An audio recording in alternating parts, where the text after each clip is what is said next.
We want to bring back in Dr. Susan Roberts, political science professor from Davidson College. Now that you had a chance to hear what Nikki Haley had to say, was there anything in there that that kind of stood out to you, kind of where we go from here?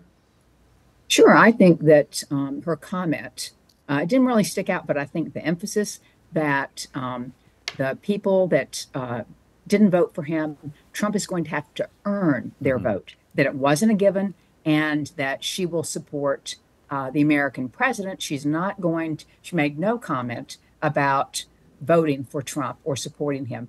Of course, I think it would have been an insane thing to think that she was going to say or express any enthusiasm for a Trump presidency. She's going to be a private citizen. She is not going to be campaigning for Trump.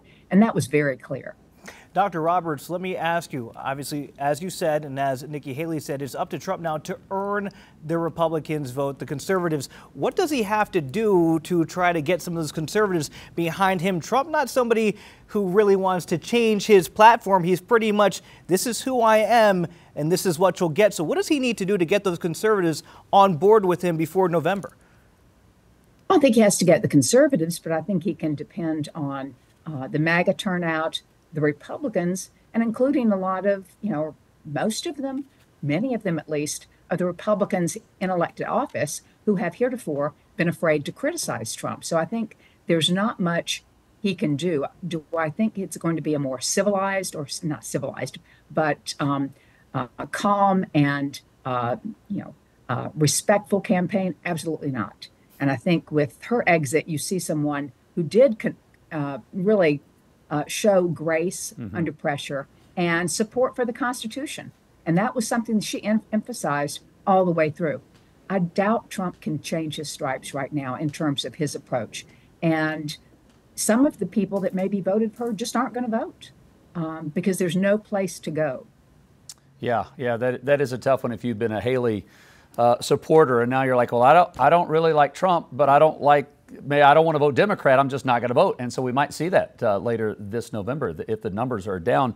The other question going into this conference that we just heard from Nikki Haley is, what happens to all the money that she has raised up until now? Where does that go? Well, I hadn't thought of that. I mean, I really hadn't thought of that until you mentioned it. I think it'll go for a while to paying off any campaign debt. I don't think she doesn't return it to any of her donors. Right. And I think that it can sit there for a while in case she makes another. We don't know what's going to happen at the convention.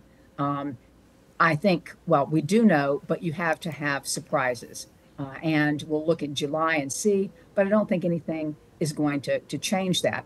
And that's something I think that she's able to keep it in case of it running for another office. I think she made that clear when she said, I'm a private citizen. I'm returning to be a private citizen. I don't know what her future plans are, but it isn't running with no labels. It isn't supporting Trump or accepting any position in his administration. That I could say with 100% certainty. Dr. Roberts, as we look to November now with Nikki Haley dropping out of the race, this isn't 2016 where we saw Nikki Haley be UN ambassador for Trump. She's not going to probably play a role in the Trump administration at all. Who could be Trump's vice president candidate? Could it be Tim Scott? Could it be Texas Governor Greg Abbott? Who will it be? Because we certainly know it won't be Nikki Haley. No, I don't think it'll be Abbott. I think it could likely be Tim Scott. I think that the Republicans, just like Joe Biden, like to reward South Carolina.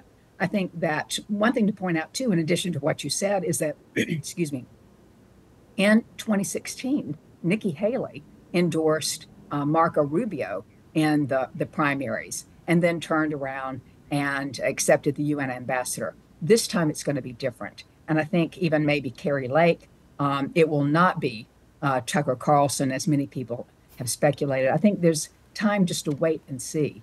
But I think many people regret the choice of Trump Biden once again, but Haley just wasn't the vehicle.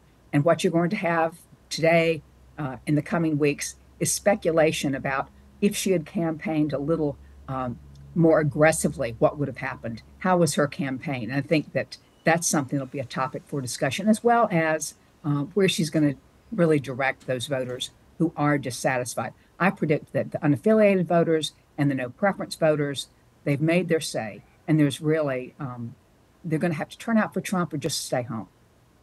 It will be interesting. You're right, Dr. Roberts, to see what happens between now and November, and if folks will just kind of sit back and see it all unfold without voting because their person's no longer in the race. So Nikki Haley stepping down and suspending her campaign. Dr. Susan Roberts, thank you for your time. It was a long day. Yesterday was Super Tuesday. We appreciate you stepping back in again this morning. So thank you for your time. We really appreciate it.